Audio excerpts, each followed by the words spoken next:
السلام علیکم ورحمۃ اللہ وبرکاتہ۔ الحمد للہ رب العالمین والصلاة والسلام علی رسولہ الکریم، اما بعد فاعوذ باللہ من الشیطان الرجیم، بسم اللہ الرحمن الرحیم، رب اشرح لی صدری ویسر لی امری واحلل عقدۃ من لسانی یفقہوا قولی۔ پیارے سامعین، درس توحید کے اس پروگرام میں آپ کا استقبال ہے۔ آپ کا بھائی آفاق احمد سنابلی۔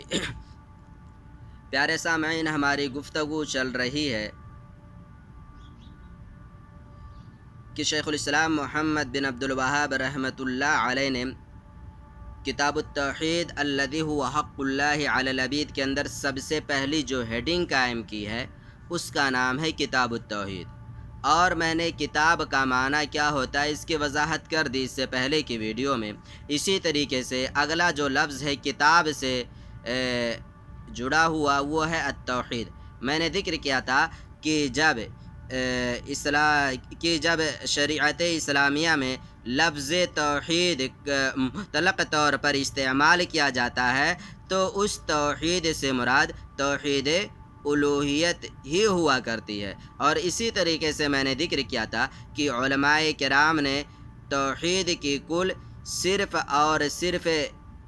3 ہی قسمیں بیان کی ہیں۔ توحید کی 3 سے زائد کوئی اور قسم نہیں ہے۔ اگر کوئی شخص توحید کی 3 سے زائد قسم بیان کرتا ہے تو وہ اگلی قسم بدعت میں شمار کیا جائے گی اور اس کا اعتبار نہیں کیا جائے گا۔ اور اسی طریقے سے ان پر میں نے آپ کے سامنے کسی حد تک اپنی بات تفصیلی طور پر رکھنے کی کوشش کی تھی۔ پیارے سامعین، شیخ الاسلام محمد بن عبد الوہاب رحمۃ اللہ علیہ نے کتاب التوحید ہیڈنگ قائم کرنے کے بعد میں سب سے پہلی جو آیت ذکر کی ہے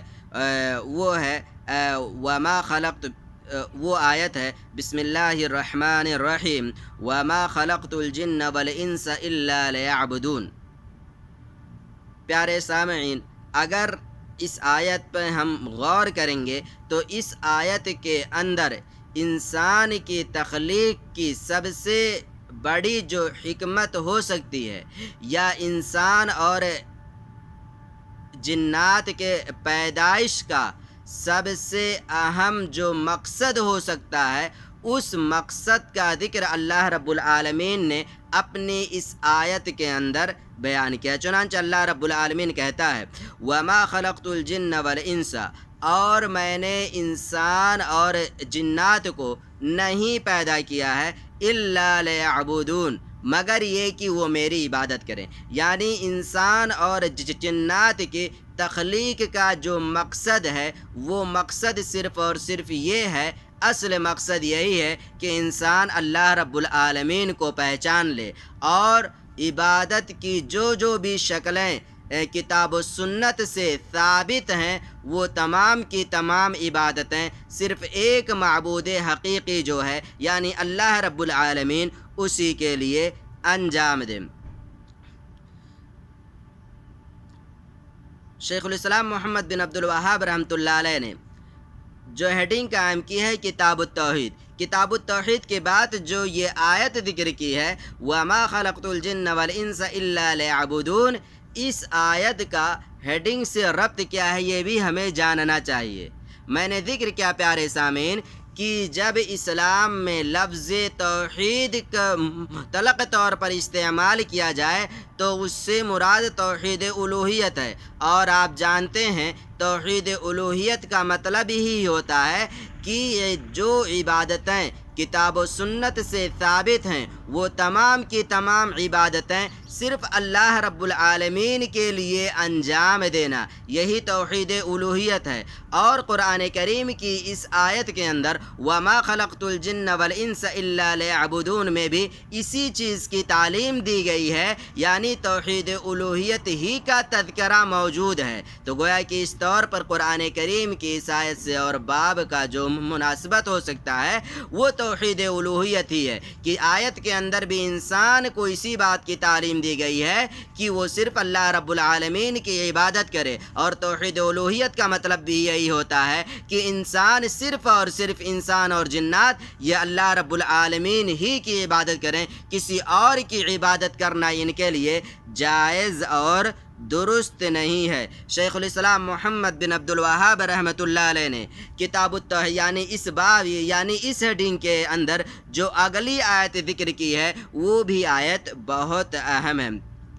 اللہ رب العالمین ارشاد فرماتا ہے وَلَقَدْ بَعَثْنَا فِي كُلِّ أُمَّةٍ رَسُولًا أَنِ اعْبُدُوا اللَّهَ وَاجْتَنِبُوا الطَّاغُوتَ، اور تحقیق کہ میں نے ہر امت کے اندر ایک رسول بھیجا۔ رسول بھیجنے کا جو مقصد تھا وہ بھی اللہ رب العالمین نے آگے واضح کر دیا، ان اعبدوا اللہ واجتنبوا الطاغوت، کہ لوگ اللہ رب العالمین کی عبادت کریں اور طاغوت کی عبادت سے اپنے آپ کی حفاظت کر لیں، یعنی طاغوت کو چھوڑ کر کے طواغیت کی جتنی بھی شکلیں ہو سکتی ہیں ان تمام کو چھوڑ کر کے لوگ صرف ایک اللہ واحد یعنی معبود حقیقی یعنی اللہ کی عبادت کریں۔ اسی کے لیے انبیاء کرام کو اس دنیا کے اندر بھیجا گیا۔ سب سے پہلے ہم یہ جان لیں کہ اس آیت کا جو ہیڈنگ ہے اس سے ربط کیا ہے۔ تو اس آیت کا ہیڈنگ سے وہی ربط ہے جو اس سے پہلی والی آیت کا کتاب التوحید یعنی جو ہیڈنگ تھی اس سے جو ربط تھا یہ وہی بعین ہی ربط یہی ہے، یعنی اس آیت کے اندر بھی انسانوں کو اسی بات کی تعلیم دی گئی ہے کہ وہ انسان اور جنات یہ دونوں مخلوقات صرف اللہ رب العالمین ہی کی عبادت کریں، توحید الوہیت ہی کو تسلیم کریں، کیونکہ توحید الوہیت ہی کو تسلیم کرنے میں ان کے لیے نجات ہے، دنیا کے اندر بھی اور آخرت کے اندر بھی۔ اور میں نے ذکر کیا کہ جب لفظ توحید مطلق طور پر استعمال کیا جائے تو اس سے مراد توحید الوہیت ہی ہوا کرتی ہے۔ پیارے سامعین، وَلَقَدْ بَعَثْنَا فِي كُلِّ أُمَّةٍ رَسُولًا أَنِ اعْبُدُوا اللَّهَ وَاجْتَنِبُوا الطَّاغُوتَ، اس آیت کے اندر انبیاء کرام کے اس دنیا کے اندر بھیجے جانے کا جو مقصد ہے وہ مقصد اللہ رب العالمین نے ذکر کیا ہے، اور وہ مقصد یہی تھا کہ انسانوں کو اس بات کی تعلیم دے دیں کہ ان کے لیے کسی اور اللہ رب العالمین کو چھوڑ کر کسی اور چیز کی عبادت کرنا جائز اور درست نہیں ہے۔ پیارے سامعین، اس آیت کے اندر کئی اہم چیزوں پر ہمیں غور کرنے کی ضرورت ہے۔ نمبر ایک یہ کہ الحکمت من ارسال الرسل، یعنی انبیاء کرام کو بھیجنے میں حکمت کیا ہے، کیا حکمت انبیاء کرام کو بھیجنے میں جو حکمت ہے وہ حکمتیں کیا ہیں۔ نمبر ایک یہ کہ انبیاء کرام کو بھیجنے میں اللہ رب العالمین کی یہ حکمت ہے اقامت الحجت علی الناس، لوگوں پر حجت تمام کرنا ہے۔ حجت کیا تمام کرنا ہے؟ یعنی کل قیامت کے دن کوئی بھی انسان کوئی بھی جنات یہ نہیں کہہ سکتا اللہ رب العالمین سے کہ مجھے تو کوئی سیدھا راستہ بتانے والا آیا ہی نہیں تھا، میرے پاس تو کوئی ایسا شخص آیا ہی نہیں تھا جو مجھے یہ بتا سکے کہ یہ صحیح چیز ہے یہ چیز غلط ہے، اس چیز پر عمل کرو گے تو اللہ رب العالمین خوش ہوگا، اس پر عمل کرو گے اللہ رب العالمین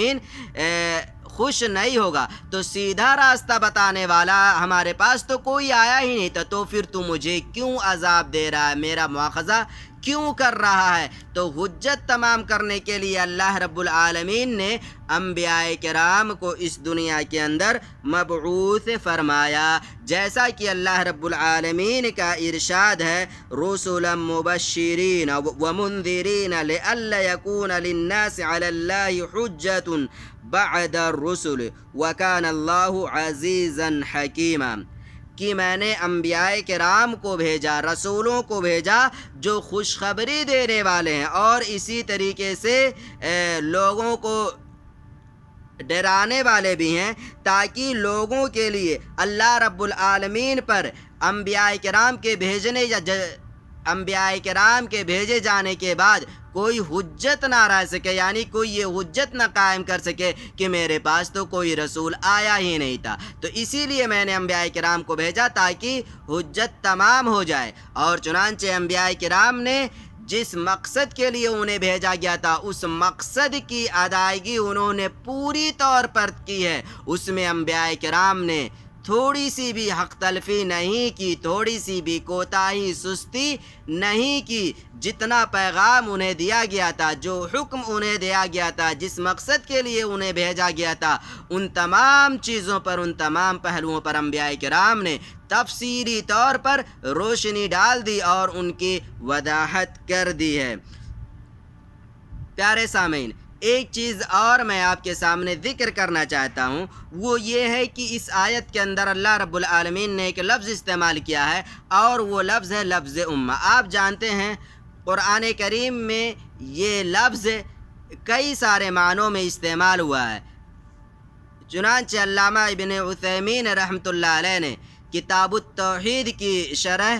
القول المفید کے اندر ذکر کیا ہے کہ لفظ امت قرآن کریم میں 4 معنوں میں استعمال ہوا ہے۔ سب سے پہلا معنی جو یہ ہے کہ جب کہیں آپ کو یہ لفظ ملے تو اس سے مراد کیا ہو، یا امت، سب سے پہلا معنی جو ہوگا وہ ہے الجماع، یعنی امت سے ایک معنی یہ بھی مراد لیا جاتا ہے، کیا ہے؟ الجماع۔ چنانچہ اللہ رب العالمین کہتا ہے وَلَقَدْ بَعَثْنَا فِي كُلِّ أُمَّةٍ رَسُولًا أَنِ اعْبُدُوا اللَّهَ وَاجْتَنِبُوا الطَّاغُوتَ، یعنی امت سے مراد یہاں پر جماعت ہے یا الطائفہ، جسے عربی میں الطائفہ کہا جاتا ہے۔ اور اسی طریقے سے امت سے مراد امام بھی ہوتا ہے۔ چنانچہ اللہ رب العالمین کا فرمان ہے ان ابراہیم کان امۃ قانتا للہ، تو یہاں پر امت سے مراد امام ہے، اور اسی طریقے سے امت سے مراد ملت بھی ہوتا ہے۔ چنانچہ اللہ رب العالمین قرآن کریم کے اندر کہتا ہے، ان کفار نے کہا ان وجدنا آباءنا علی امت، تو یہاں پر امت سے مراد جو ہے ملت ہے۔ اسی طریقے سے امت سے مراد زمانہ بھی ہوتا ہے۔ چنانچہ اللہ رب العالمین کہتا ہے وَذَّكَرَ بَعْدَ أُمَّةٍ، یہاں امت سے مراد زمانہ ہے۔ تو انہی 4 معنوں میں لفظ امت قرآن کریم کے اندر استعمال ہوا ہے، جیسا کہ ابن عثیمین رحمۃ اللہ علیہ نے القول المفید کے اندر اس کا ذکر فرمایا ہے۔ اللہ رب العالمین سے دعا ہے کہ وہ ہمیں عقیدہ توحید کی حفاظت کرنے کی توفیق عطا فرمائے، اور اسی طریقے سے اگر ہمارے عقیدے کے اندر کہیں کوئی کوتاہی ہو یا کوئی کمی ہو، نقص ہو، تو اے پروردگار تو اس کمی اور نقص کی بھرپائی فرما دے، اور ہمیں اپنے عقیدے کی اصلاح کرنے کی بھی توفیق عطا فرما۔ آمین۔ والسلام علیکم ورحمۃ اللہ وبرکاتہ۔